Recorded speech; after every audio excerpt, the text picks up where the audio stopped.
Imagine this, a week in Croatia, exploring mountain trails and empty coastal roads. And my bike is a brand new Kove 800X Pro, the Euro 5 Plus 2025 model. And this is my first ride on it. Now, I loved the rally version, but it was too hardcore for my boring needs. I'm not an enduro rider, I'm just a dirty tourer who likes to go off the beaten trail occasionally. The rally is too much for me. No passenger seat, off-road brakes that are a bit too light for fully laden tarmac work, and the electronics are practically useless. So, I chose Croatia for this ride, not the Kove importers, Black Mountain. They didn't choose the route, I chose the route. I went to their shop in Austria, picked up the bike, and carried on going south. I wanted a mix of tarmac and trail that would really show me if the new Kove is the right choice for my 2026 adventure touring machine. Remember, the bike I picked for next year has to do all my BTG Moto tours as well as doing my own adventures here for YouTube. And yes, before you say it, that means I'm going to be comparing it to my Tuareg 660 again. Because the Tuareg's the bike I chose over all the Tenere 700s, over all the KTM Husqvarna 790, 890 variants, and I came to the Aprilia from a huge BMW 1250 GS. So, if the Kove 800X Pro can beat the Tuareg on road and trail, that makes it, for me, the best middleweight adventure bike out there. The Tuareg still sets the benchmark in my view, and this year with the new rally version and an updated regular version, it's still dominant. It's got great suspension from the factory, fully adjustable, cruise control that works, rider aids that actually work, they remember your settings. It's got real comfort, a super smooth motor, no vibrations, and a low weight. But now, Kove claims this new Pro is even lighter than the Aprilia and has meaningful electronics. So, to find out whether it's really a rival for the Aprilia, I took it deep into Croatia's ACT trail network, which includes the optional hard section of Day 4, which is where most of this is shot. And you'll find that route in the link below, down in my video description. But I'll turn it over to Dale on the trail. Welcome BTG Moto viewers to somewhere alongside the Bosnia and Croatian border. We're actually on day 4 of the ACT route here, but it's actually the last day of our trip down to Croatia. We're out in the middle of nowhere. Over there, the other side of those hills is Sinj. The lake north of Sinj is up there. And Bosnia is like just a kilometre or so this way, the other side of that ridgeline. So join me on this video as I show you my favourite part of the ACT tour so far, and we're going to go up the border to Bosnia and then back again. And who knows what we're going to see along the way. Oh, I found it! It's painted green, it's got a screw top. So welcome to the Kove 800X Pro. Let's talk about ergonomics straight away. I've had this bike for a few days, and the importer for Austria and a big distributor of Kove in the whole of Europe actually, including Germany and other places, he's given me the bike for a week, can you believe, and he's letting me ride it on the ACT Croatia, which is just awesome. But without getting too carried away, because my friend Jens behind me is riding for his first ever time off-road this week, let me just go straight in at the deep end and we'll talk about the ergonomics. The reason I say it's important that I've had this bike a week before I talk about the ergonomics is that the ergonomics are adjustable. They are adjustable. Just double look, I'm just checking that my friend is behind me on my Aprilia. He's riding my bike. So I have adjusted the ergonomics because as the bike comes from the factory, the bars are in the low and close positions, so made for you to be very, very short. And I would consider myself not tall. What's that in English? 5'8", 5'9" at the most. 29-inch inside legs, so short legs. And I'm not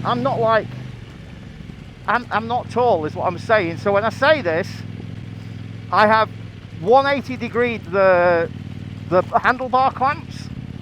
And I've moved the bars up and forward, and now I have a riding position that for me is nearly perfect. It's honestly, it's really good. Seat height, if I stop here for a moment and just wait for Jens, I can on the trail put my feet down on both sides, toes and even heels. So seat height of the 800X Pro is also very approachable. It's still a trail bike, it's still a big adventure bike, but it's not like a KTM 890R or something, you know. Here's Jens, he's right behind me. Should we give him some mud? Let's give him some mud.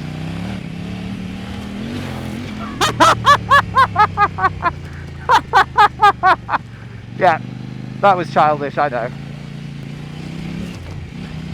So next up, let's talk about the fact that the 800X Pro is not a rally. So the rally has the massive Yuan dual chamber forks, proper Paris-Dakar stuff.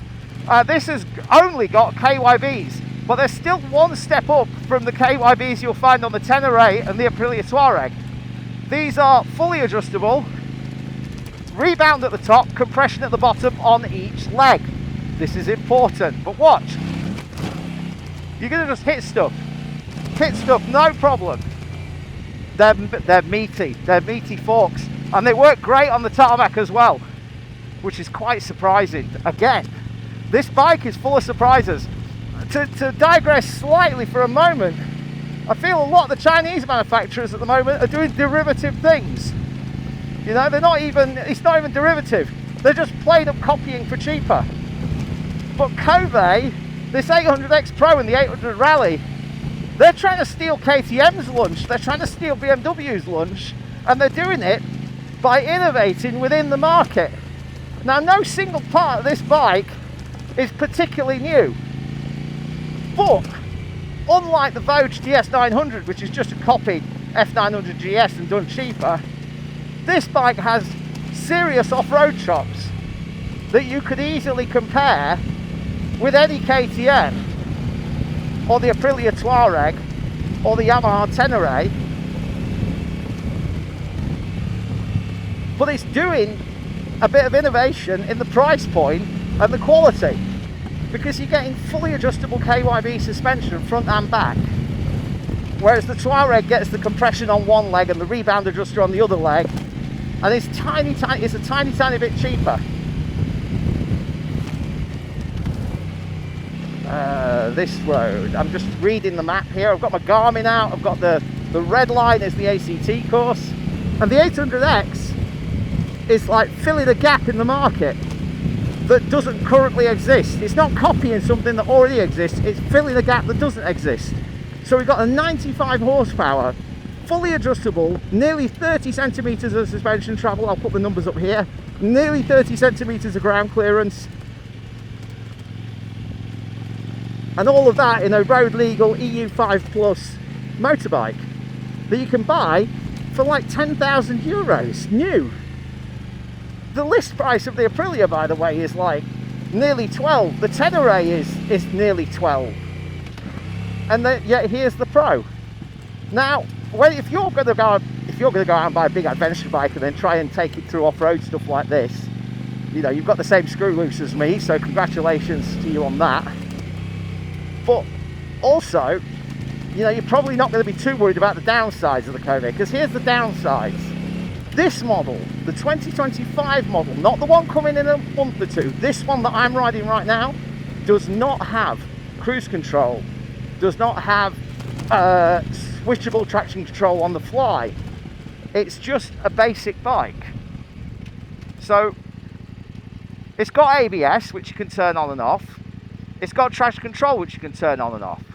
And I want to show you, as I talk about this, compared to the Aprilia Tuareg 660, handily modelled by my friend Jens here. Look at this beautiful Aprilia. Compared to the Aprilia, you're lacking quite a lot of the electronics. But what you're gaining is you're gaining a smaller, lighter bike with more horsepower. So you got to decide. The Aprilia is definitely easier to ride for beginners, especially with that electronics package, which gives you the traction control, which you can turn on the fly, up or down, especially useful when you're going over baby head rocks and rolly stuff that's trying to take the traction away from you. Whereas this, you turn traction control off once when you buy it, and then traction control's off until you turn it on again. And if you want to change it while you're riding, you have to stop, which is a bit sucky, and I don't like that. And no cruise control. That has cruise control. I know that the Tenere doesn't have cruise control. Also, the Tenere, you know, you just want to disconnect the traction control and the ABS on the day that you buy it, probably. But yeah, These are things that people really need to know before they buy something like this. However, massive disclaimer, huge disclaimer, is the fact that I do believe in January this bike will get a full electronics package, which it will inherit off the 800 GT.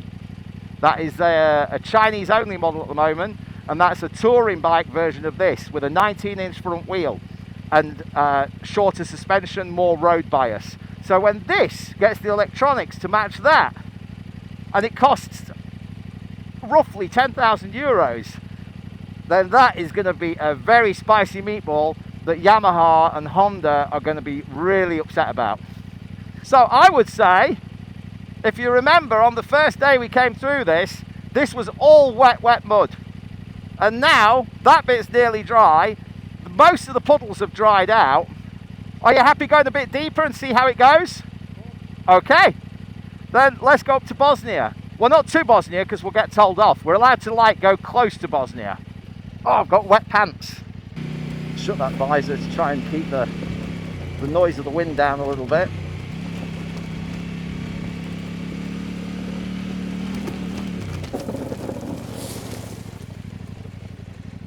That was close, dude. Oh, you drove? Yeah. Okay? Yeah, okay. Woo! Yeah, I can get it out. I'm out. I'm okay, yeah.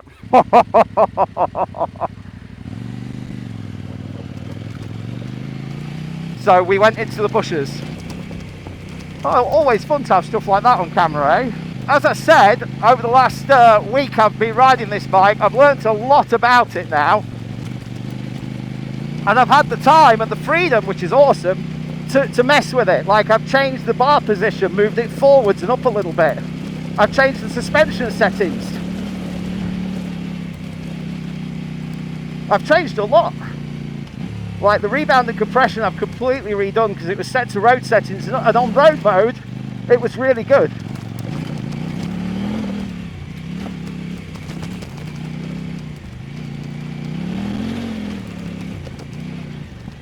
Just slow down.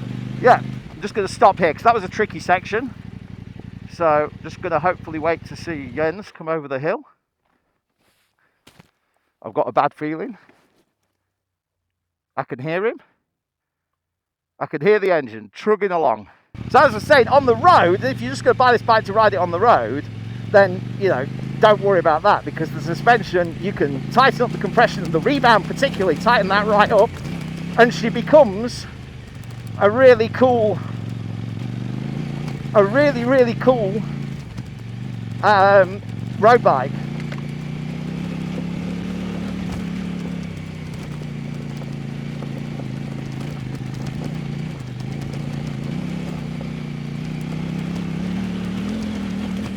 I may have bitten off more than I could chew here. No, this is good. This is good. Easy peasy. I took a slight deviation there. I saw a shortcut and then I thought, was that a good shortcut or a bad shortcut? So yeah, I've ridden this hundreds and hundreds of kilometres on roads and motorways, and just like the rally that I tested earlier on my channel, this is a very smooth experience compared to other KTM engine bikes, because it's got these rubber mounted handlebars and the engine just seems to be smoother, I'll be honest. And what I'm doing here obviously is very, very, very dramatic, and probably I guess a lot of people in Europe are not going to ride their 800Xs like this, but you should and you could.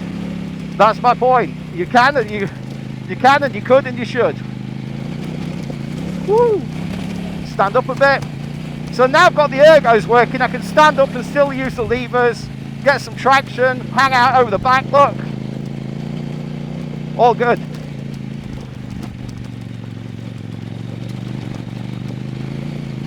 We're just going to keep on tractoring up this hill. I see Jens, he's still going. Very good. So rear shock, front forks, all very, very good. I mean, compare bikes at this price point. Let's talk about the Transalp 750. Also 90 plus horsepower from a parallel twin. But, dude, completely unadjustable suspension that is a bit shit. it's not great.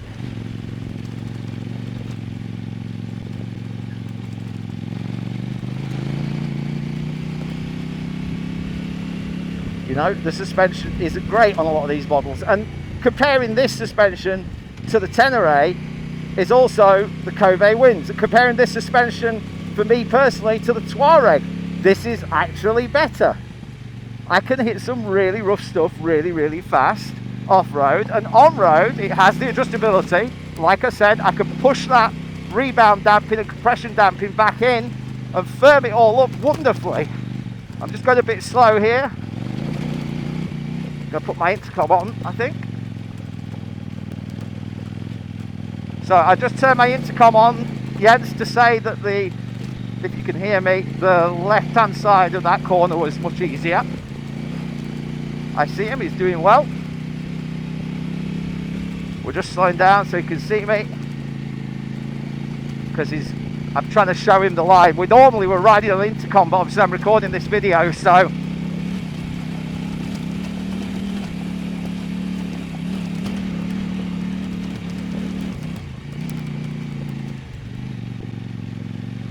let me just stop again, make sure he's good. Yes, he's good.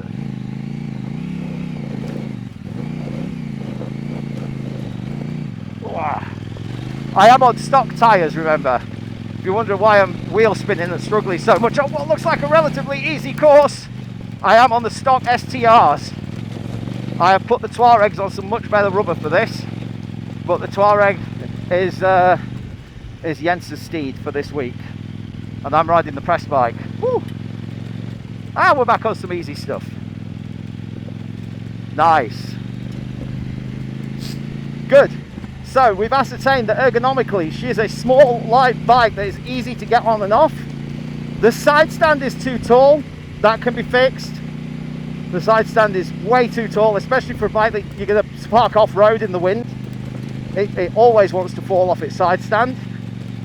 Could just do with being a few millimeters shorter. But overall, weight, ergonomics, you can't argue with it. Suspension, you can't argue with it. The power and the torque of the engine, you cannot argue with. The low speed fueling of this Euro 5 model is not fantastic. It's not as soft and as forgiving as the Aprilia, and also it doesn't have the adjustable engine braking of the Aprilia, which is a big shame, because on downhill slopes sometimes this feels like it doesn't have quite enough engine braking, and it's relatively easy to stall, which is kind of funny that it's both those things, but there you go. Back into second. Look at this, big square edge rocks, straight up them, no problemo. Another square one. Oof. And this press bike has got close to 3,000 kilometers on it of just idiots like me doing stuff like this, and it's completely drama free. Oil still looks perfectly clear. It's the development, it's the Kove's own development of the KTM 800. Oh, the wind took the voice out of my lungs. Yeah, it's Kove's own version of the KTM 800 motor, you know.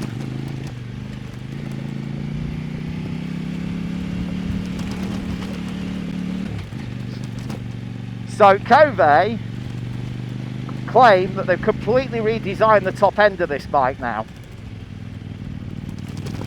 So they're saying that it's not got any dramas at all with regards to camshafts or top end oiling, lubrication, and it comes with a 2-year warranty. Anyway, I think I've pretty much summed up my first impressions of the 800X Pro in like 20 minutes of off-road riding. Stay tuned to the channel if you want to see more of this, because don't forget there's more stuff of this on road. There's more thoughts about the whole Kove situation. And to be honest, I think Jensi's really enjoying the Tuareg, right?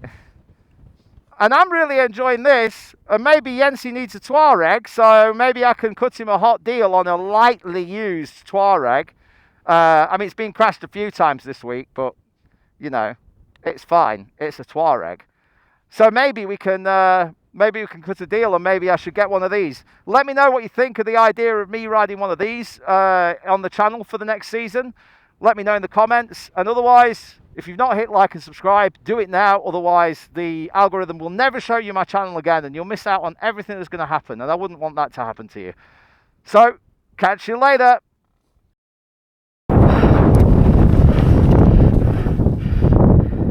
It's painted green. It's got a screw top. Do you want me to take it through this? Well, if anybody's going to break the engine cover on it, it may as well be the guy that owns it, right? I've got the old Italian girl. I just hope she's not upset with me.